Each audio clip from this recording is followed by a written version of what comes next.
Hi guys, welcome back to another episode of Are You Listening? I'm really hoping anyone who is listening to the podcast and not watching it on visual, I am dog sitting.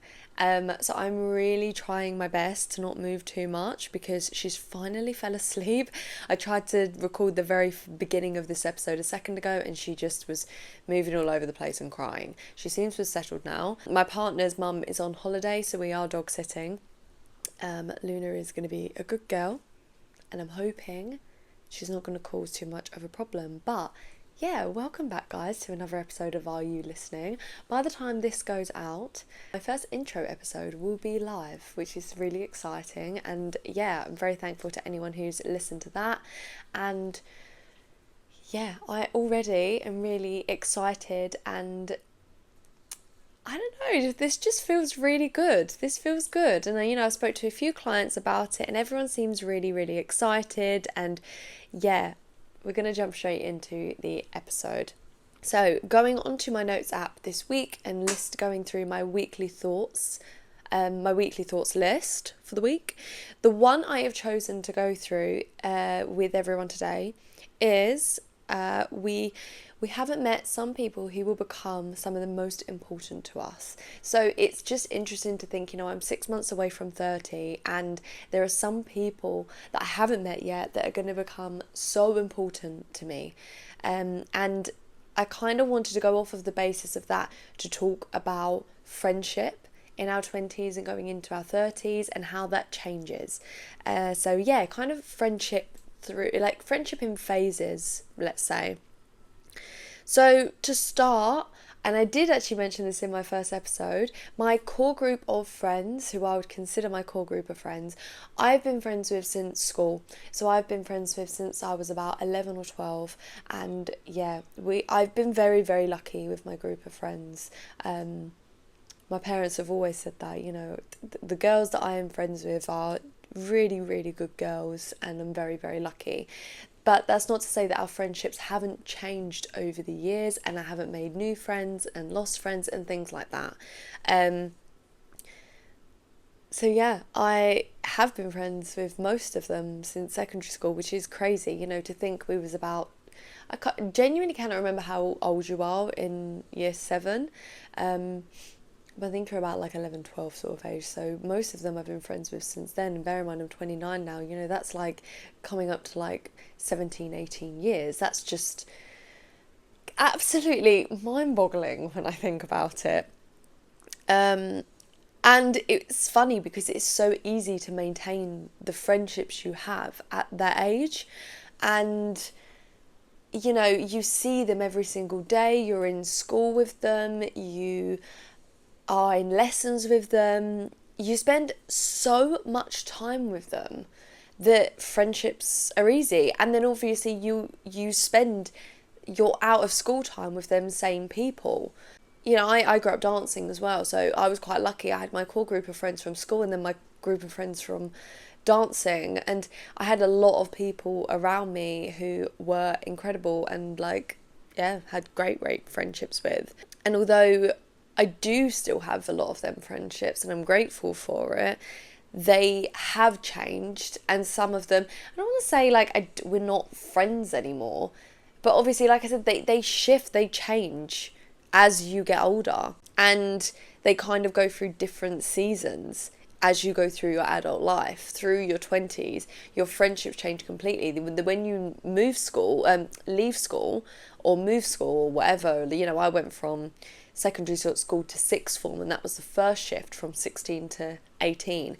A lot of my friends I didn't go to sixth form with. Some of them I did, but some of them I didn't. So already there was a shift and I wasn't seeing them as much.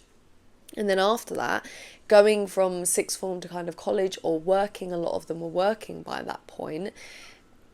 Schedules change, people get very, very busy, people start to get into long-term relationships and things like that.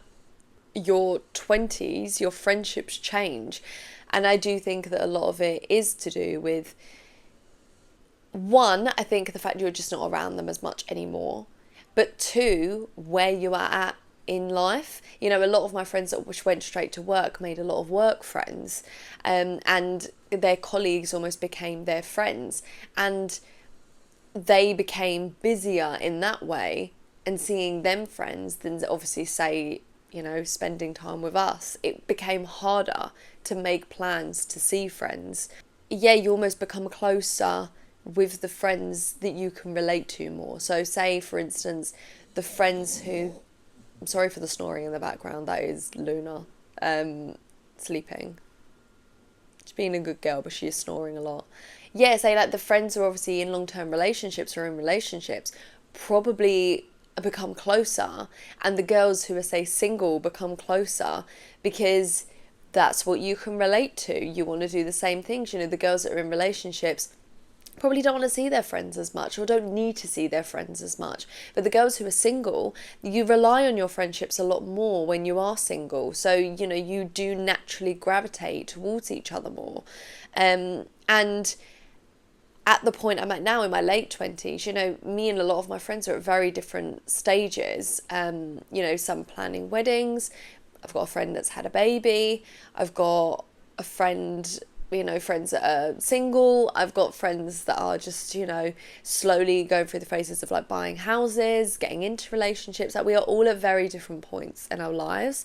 And I think I did mention briefly in the last episode that, like I said, my core group of friends, and when I say that they are the girls I went to school with, yes, some of them are planning weddings and stuff, but I don't know, I still feel like we are at different phases, but also because there's no babies and stuff yet, that feels like we are at the same phase. I think the minute someone announces they're pregnant, that's when it will be like, whoa, like, you know, someone's going to become a mum. That's crazy. But most of us are in relationships, and it just kind of naturally has fell into place that we are at kind of very similar points in our lives, really. And it's not that anything is wrong with our friendships. I think that we don't rely on them maybe so much anymore because we are in our long-term relationships with our partners. But it is important to understand that I know I can rely on them people whenever I need them, and our relationships don't change when we need each other. And I think that's the underlining thing. What would the word be? The underlining, I don't know what I'm trying to get out with that, but what I'm saying is like, that is the point of friendship, is that, you know, you do naturally kind of don't see each other as much anymore, so you might grow apart slightly, but then you'll come back together, and then you grow apart slightly, and that's what creates a fundamentally strong long-term friendship. I say relationship, but friendship. I think the friendships where you kind of naturally gravitate, you grow apart, and there isn't that natural bounce back towards each other, to me personally, that makes me question, I don't know, maybe they were just a friend for the season that you was in, maybe.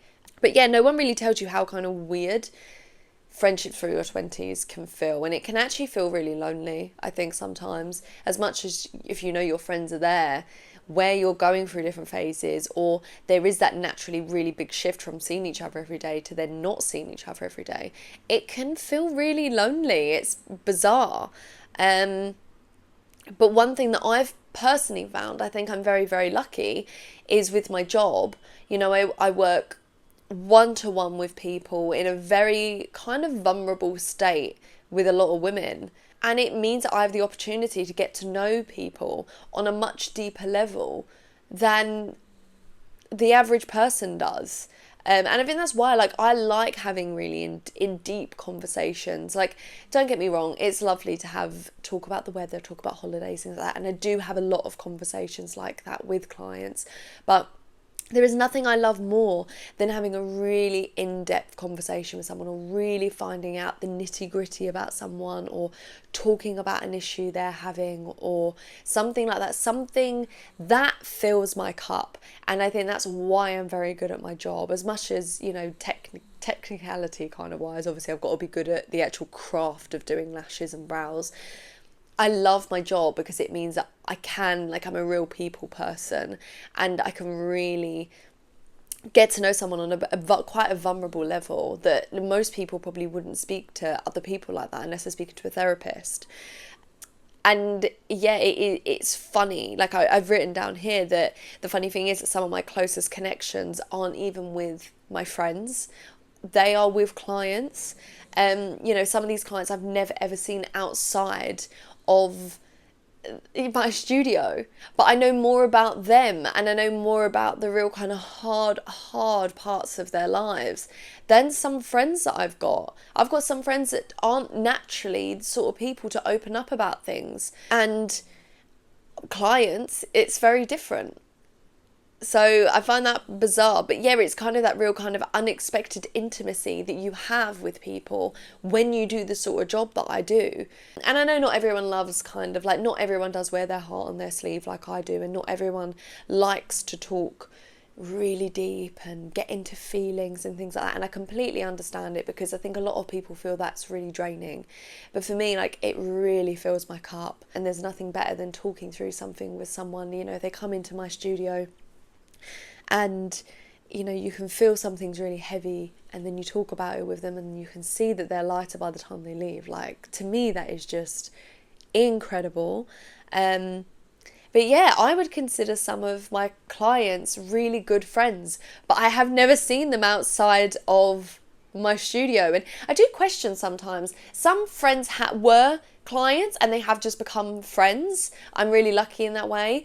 But I do have especially a few clients that I've got in mind, and I think I would love to do something with them outside of the studio. Like, even if it's just go for a coffee, go for a walk, or do a Pilates class or something like that. And we just have never done it. And I don't know why. Like, is there this weird thing as you get older, this pressure of having friends or making friends? The idea of making friends is really difficult.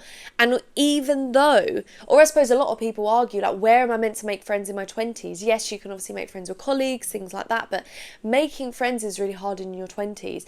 And it's really funny because I'm in a position where I do actually speak to a lot of people every single day, and there are people who I consider my friends but have never spent time with outside the studio that I would like to. But there is this block of just asking and making the plan to do so, and what is that about? I don't know. Is there this weird, I don't know, what if they reject me? Like, what if they don't want to be my friend? Like, at the end of the day, I'm their lash tech. And what if they don't want to be my friend? For people that feel like, oh my God, where am I even meant to make friends in my 20s? I want to make friends and I don't know where to even make them. Like, for me, it's right in front of me sometimes, and I still hesitate to like ask and make the plan to do so. So I just thought that was really interesting. It's made me realise that, yes, some of the most important friendships in my life, may still be ahead of me. And there are women I haven't even met yet that will become my people. And that's a real kind of positive spin on it. I look at some of my friendships and they're incredible, and I look at some of the friendships I've had and have gone. And like I said, it's very rare that I've ever had a situation where I fell out with a friend. I think you just sometimes grow apart, and that's completely fine. And, sometimes you will come back together, but sometimes you won't. And sometimes that's completely fine. And that's where I kind of want to talk about the friends for a reason, a season, and a lifetime. That kind of old saying. I used to think that like a friendship fading meant that I'd done something wrong. And now I think that some people are just meant to be around for a period of time in your life, not for your whole life. And they are just as important as the friends that you do have for your whole life. They really were around. Maybe that's what you needed at that time. Yeah, obviously that's really sad sometimes. That is really, really sad sometimes. But I think you almost have to look at it in a real, like, you've got to be grateful for that as well. I'm about halfway through reading a book at the moment, and a lot of you would have read it already. It's called The Let Them Theory by Mel Robbins. Now, I love Mel Robbins. I think she's absolutely incredible. Her podcast is great, and I just think she's so inspiring, and I think she just talks so much sense, and she talks really to you. I wanted to talk about, so specifically from the book, The Let Them Theory, called the proximity principle, and that is what I was talking about earlier. A small kind of brief overview that I've written down is that she talks about how a lot of your friendships survive through school and uni, or even the same job, because you see each other every day, so the friendship thrives. But when the proximity changes, the friendship often changes too, not because anyone did anything wrong, but because closeness isn't always emotional. Sometimes it's just geographical. And I think that kind of sums up what I was just saying, and I think that has a really, really important factor. That is a very, very important factor. And if you haven't read The Let Them Theory, then I highly suggest you do. I do need to still finish it, but I would say it's very, very good. And if you haven't listened to Mel Robbins, then it's definitely worth listening to her as well as me, obviously. I appreciate you listening to me. Yeah, but like kind of going back to phases, phases, it's kind of the evolution of your friendships rather than necessary kind of endings. Some of my friendships just look different now, and that's okay. Sometimes, you'll come back to each other. Through your 20s, I can kind of feel like a real elastic band that, we really kind of not even grow apart, but we kind of off doing our own things. And then once all of that's settled, then I think that, you do kind of sometimes come back together. And like I was saying, the ones that then don't come back together are not the ones that I think are meant to be hanging around, really. And because I think at the end of the day, I think female friendships can be really, really intense. And if they end, it can feel like a breakup. Like it can be really sad. And I think that is important to navigate your way through and just hold a bit of space for, to be honest. Like, I think if a friendship ends, weirdly, I was actually talking to a client about this yesterday. She was literally saying that she was having some problems with a friend she's had for a very, very long time. And I think it can be really hard to come to terms with the fact that, okay, either this friendship, we either need to hash it out, have a conversation about it and try and sort it out. Let the space grow for a little while and just see if we come back together. And if you don't come back together, it's probably not meant to be around anymore. And that, like I said, that could be really, really hard. But it doesn't mean that there is anything wrong with you, and it doesn't mean there's anything wrong with the friendship. It's just, it wasn't meant to be around forever. I also wanted to touch on the idea that I think there's a lot of friendship pressure caused by social media. I think, like, at the moment, especially for me, and again, I briefly said this, when I open Instagram, someone is having a baby, someone is getting engaged, someone is on their hen do, and I think things like hen dos and weddings, I think the pressure of friendships can come a lot from that, especially at the age I'm at. I'm looking at all these hen dos, these weddings where so many of their friends are on these hen dos. Some of these hen dos are as many as 20 people. Some of them are, they've got like 8 bridesmaids and things like that. And I just think that sometimes makes me feel like, oh my God, when the time comes for me, I don't have 20 friends to come on my hen do. I don't have 8 friends that I would have as my bridesmaids, I don't think. And it can sometimes make you feel like, oh my God, like what if my friendships aren't, I don't know, like what if my friends don't show up the way they have? That's not true, because I know for a fact that my friends will. But I don't know, I can imagine that there are some people that are looking at these things, or, if a friend gets engaged and there's balloons and cakes and this and presents, I don't know, maybe there are people that are sitting, and I can imagine creating this pressure for themselves, being like, oh my God, like, I don't have female friendships. If I was to get engaged, that I would have a cake on my doorstep the minute I got home from my engagement, or, they're planning a surprise hen do for me, or, I don't know, I feel like it can create the pressure of like, what if my friendships aren't strong enough for me to get all of this stuff, and what if my hen do and my wedding stuff doesn't look like that? Or even, people putting the pressure on, how important your female friendships are, but what if you're someone that don't have a real strong core group of girlfriends, and what if you do just have like the one or two? Like, that is still amazing, but I do think social media can make you feel like if you don't have this strong group of female friends that you're not seeing all the time and making plans with, you're doing something wrong, or your friends aren't as good friends as you think they are. And I think, yeah, at the end of the day, being really realistic and really authentic is that adult friendships are usually a lot quieter than when we are kids and teenagers. You don't talk every day. Even if you did have friends that you used to speak to every day and now you don't, and you're like, oh my God, maybe this means we're not as close anymore. Maybe this means we're not as good friends anymore. Maybe this means we're growing apart, and what if this means I'm going to lose them as a friend? That usually isn't the case. When we're adults, we've got so much more going on. Like, imagine how many things we had going on when we was at school. Like, I used to go to school, come home, log on to MSN, and then you'd talk to your friends that, this is really showing my age now, but like, you'd be at school with your friends all day. You'd then come home and log on to MSN or BBM, and then you'd be chatting to your mates all evening because your friends are everything at that point. More than your family, really. And then even through teenage years, when you are a little bit older at school and stuff, or maybe you turn 18 and you start going clubbing, your friends are still your priority at that point, your number one priority. Yeah, that's a really good point. At 18, you turn 18, you start going clubbing, you're seeing your friends every single weekend because you're going out, you're drinking, you're having fun, you're partying and things like that.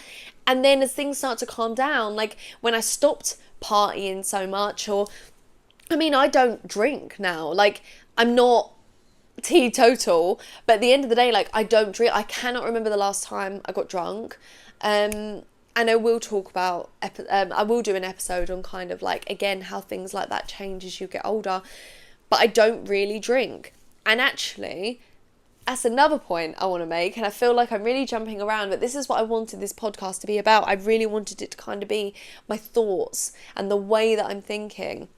I used to go out drinking a lot and seeing my friends and things like that. And then I had a weird period of time where I stopped drinking so much because it didn't make me feel good. And I decided that actually I'm not going teetotal, but I'm not really going to drink, which obviously coincides with not going out so much, because it is hard sometimes to go out and not drink when everyone else is. And that for me caused a bit of a weird period of time for me when my friends do still want to go out and drink and get drunk, and I didn't want to go and be in them environments because I wasn't going to drink. And I know that I can go out without drinking. I know that. But I don't know, the point I'm at now and again, really good fun, going to a bar, even if I don't have a drink, and having a boogie. But overall, I don't really want to go to a bar if I'm not having a drink. I really, really don't. And it did kind of feel a little bit like I started moving on to a point where, like, actually meeting my friends, I'd go for a coffee, go for a walk, just come round for a takeaway, things like that.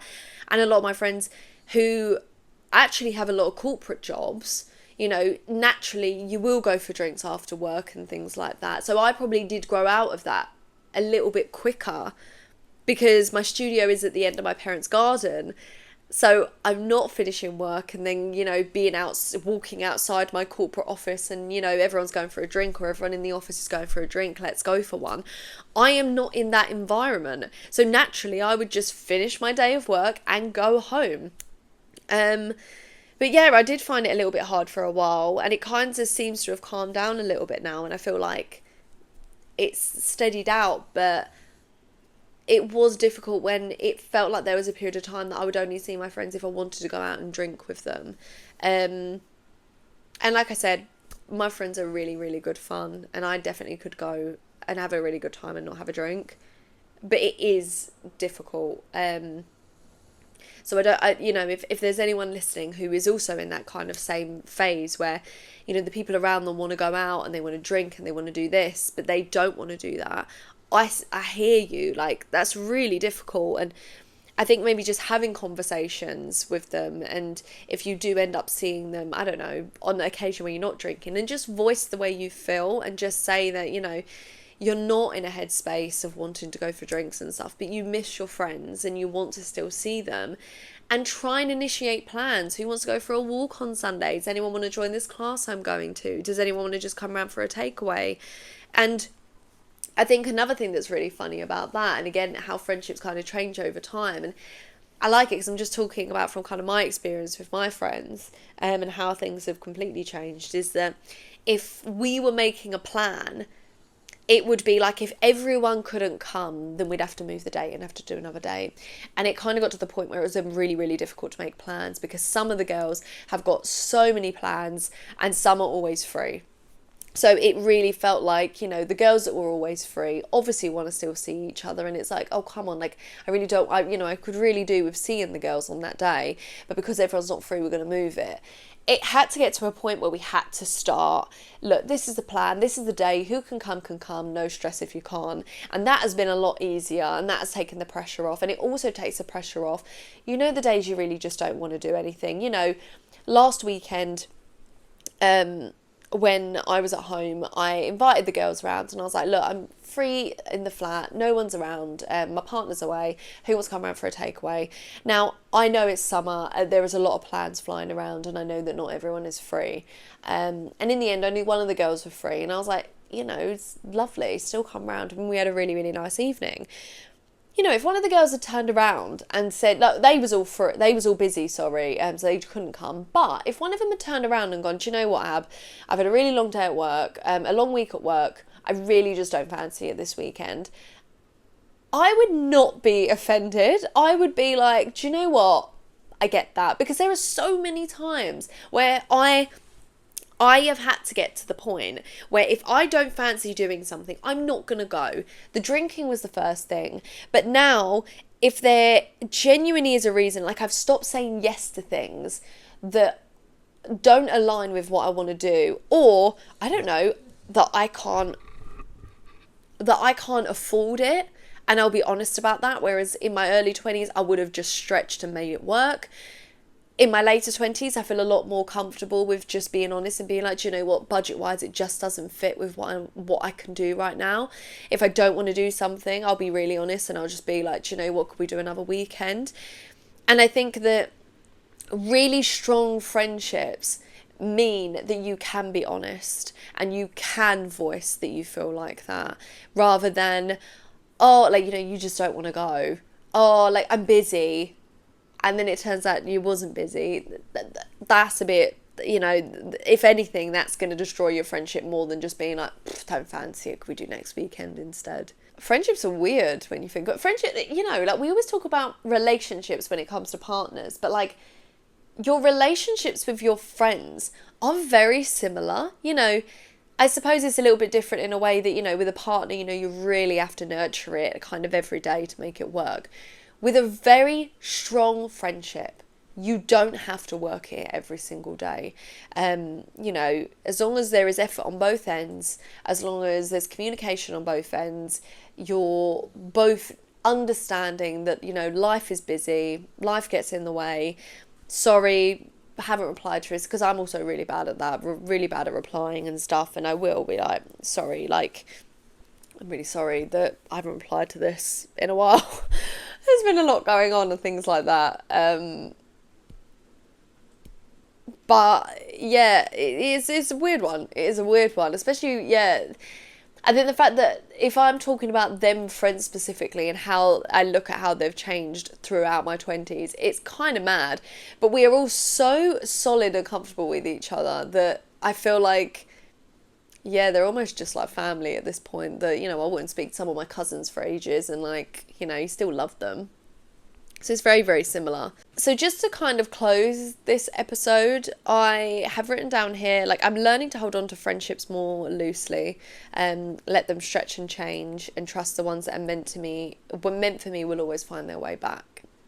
And I really like that, even though I wrote it. But I do think that, you trust that if you've got things going on and you need a bit of space and, you haven't spoke to your friends in a while, the ones that are meant to come back to you will. They won't change. This one is for anyone who is questioning their friendships in their 20s, questioning what their friendship should mean in their 20s and what their friendship should look like, and they're still trying to figure out, almost where their friendships fit within their lives. But I hope that everyone enjoyed this episode, and I would love it if you could rate the episode. I'm pretty sure this is on Spotify. I'm really trying my best to get these on Apple Podcasts for anyone, because I know there's a few of my clients that were like, I really want to listen but I don't have Spotify. I'm really trying to get them on Apple Podcasts. It's a lot more complicated, so if you are listening to this on Apple Podcasts, incredible, love that. I've got really bad deja vu. Isn't that weird? Why would I have been in this situation? Now I've got really bad deja vu. Anyway, I'm going off topic. But if you could review this episode, give it a rating, comment, follow me on Instagram, Are You Listening Podcast. And if you do want to email anything in, send me a message, email me at aryoulisteningpodcast@gmail.com. I just want to kind of keep the conversation open, and I would love to know where you're at with your friendships. But otherwise, I will see you in next week's episode. Bye, guys.